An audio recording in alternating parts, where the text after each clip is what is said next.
Welcome back to another episode of Craft Day. That's right, it is Wednesday, and we all know what that means.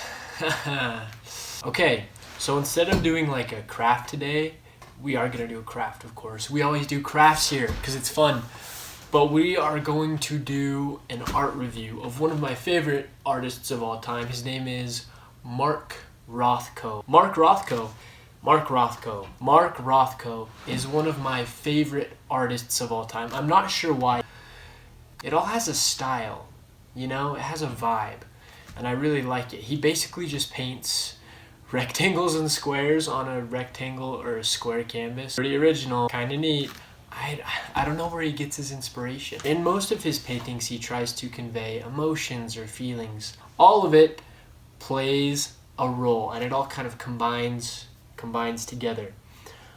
So, let's get started. First of all, yeah. I had a hard time deciding on the colors for this work of art.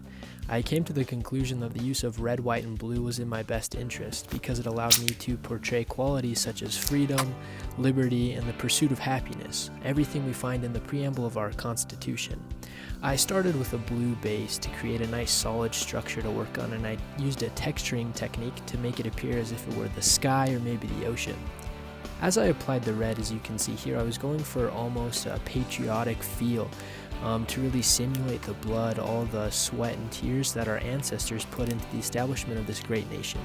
I mixed it with a little bit of brown, which allowed it to be better applied on top of the wet blue paint. It really allowed it to stand out and gave it a more realistic textury feel. The white above is a display of the sky, the expanse of the nation, which is the United States. I was hoping to give it kind of a fluffy texture. You'll see in a second I go over it with the sponge brush. The sponge brush allowed me to create kind of a hard yet soft outline on the red square, which is a hard tribute to Mark Rothko and his paint style.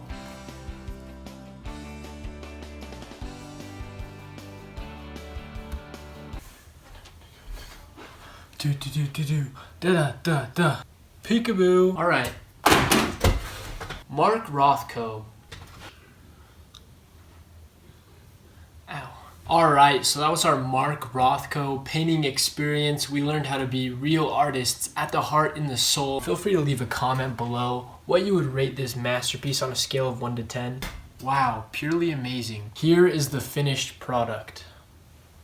Rothko painting, a display of freedom and justice. Tune in next week for more paintings like this one.